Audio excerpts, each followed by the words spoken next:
Hi, this is Professor Sean Barrett, and in this series of videos I'm going to take you through all the steps you need to complete Logic Project 6.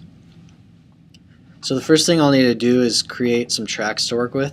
We've got 6 different instruments here, so I'm going to need to create 6 tracks. I've already got one here, so I'm just going to come up here and create 5 more.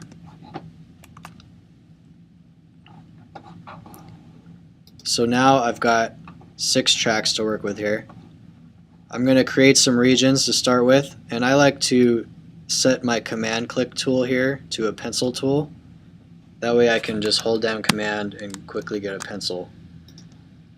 And now I can draw in some regions. And I need just 3 measures to start with here. So I'm just going to select all these regions and extend the ends to the end of measure 3. So now I can go to my score window and I'm ready to start inputting some notes. So let's start with this flute part. Actually, let's start by putting in the time signature here. We'll change that to 3/4. And then our key signature here,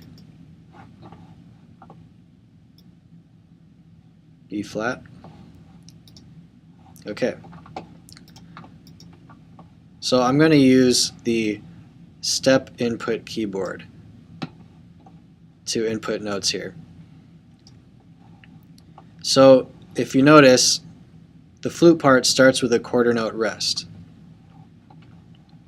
So if I need to put a rest in here, I can use the left and right arrows to move the playback head, because this step input, when I click a note in the step input keyboard, it's going to create a note wherever my playhead is. So I want to move this to beat 2. So I'm going to select quarter note and just hit the right arrow, and it moved my playhead over by a beat. Now I can start inputting the notes here.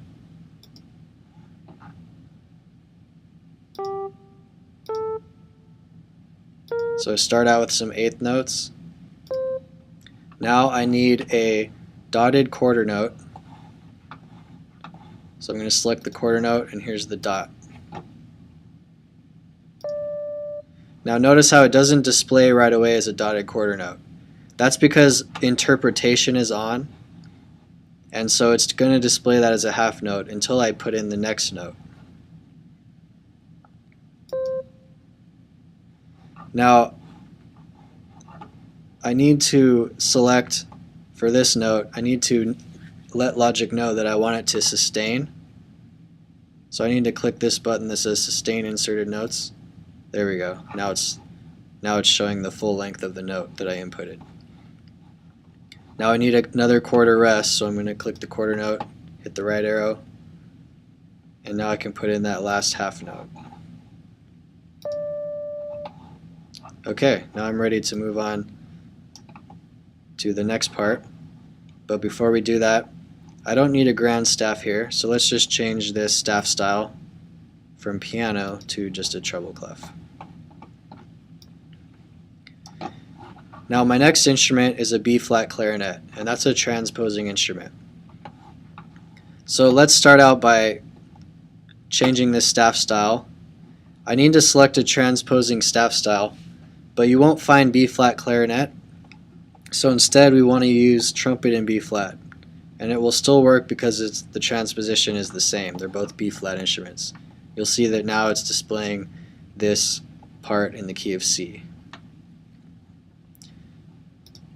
Now, if I put in the first note, which is an F, here on the step input keyboard, notice how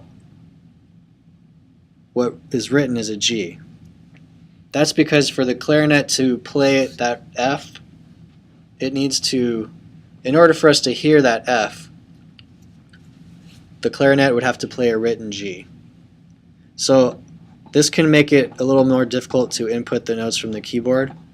So instead, on this instrument, let's just pencil in notes from the part box here.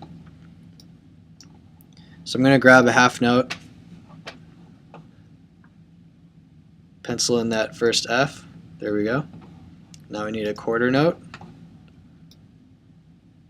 right there. Now I need a dotted quarter note. So I'm going to grab the dotted quarter note, draw that in on the A. Now again, it didn't display it as a dotted quarter note yet. I'm not going to worry about that yet. I'm going to put my second note. And it didn't go in the right spot. This note needs to be on the end of 2. So I'm just going to drag it over to the left. Now it's on the right beat. Okay, and now I need a half note at the end here. And that didn't go where I wanted either, so I'm just going to drag it over onto beat 2. There we go. Now that's looking good. Okay, let's move on to our bassoon part. So I'm just going to go ahead and select a bass clef here. And this starts on the downbeat, so I can just start putting in notes from the keyboard here.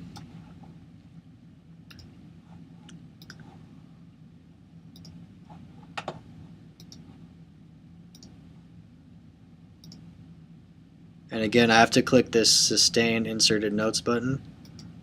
There we go. Quarter note.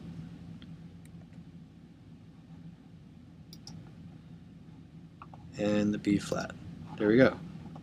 Okay, let's put in the bass part. Again, I'll select a bass staff style. Move my playhead cursor. By the way, I'm hitting return to move my playback cursor to bar 1 to start with the next instrument.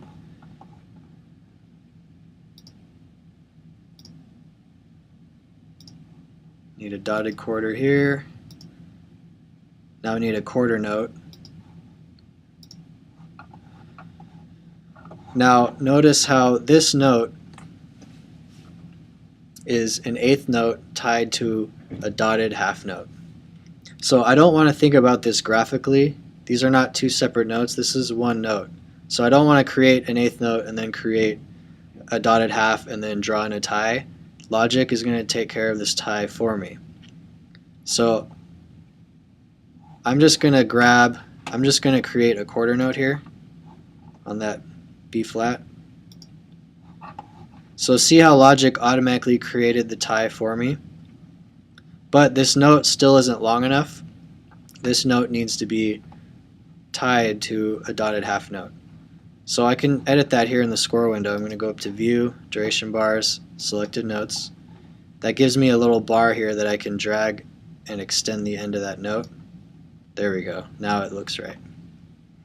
So anytime I have a tied note, I want to think of that as 1 note that extends into the next measure, not as 2 separate notes that are tied together as it looks.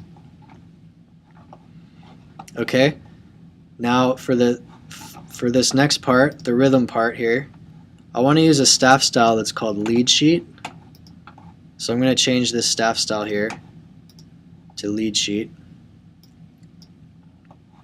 And that's going to give me those slashes. I'm just going to go ahead and close this here.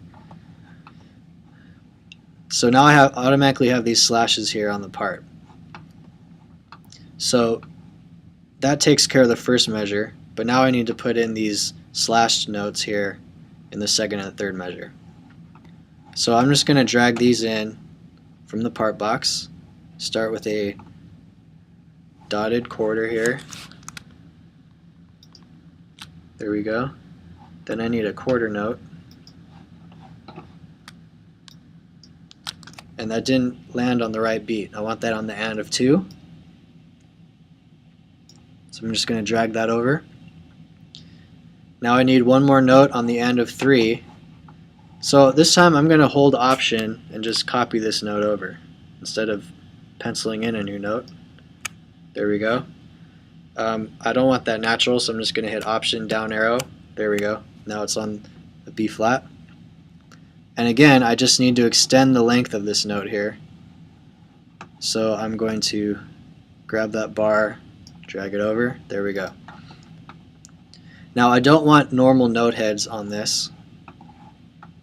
I want to use these slash note heads.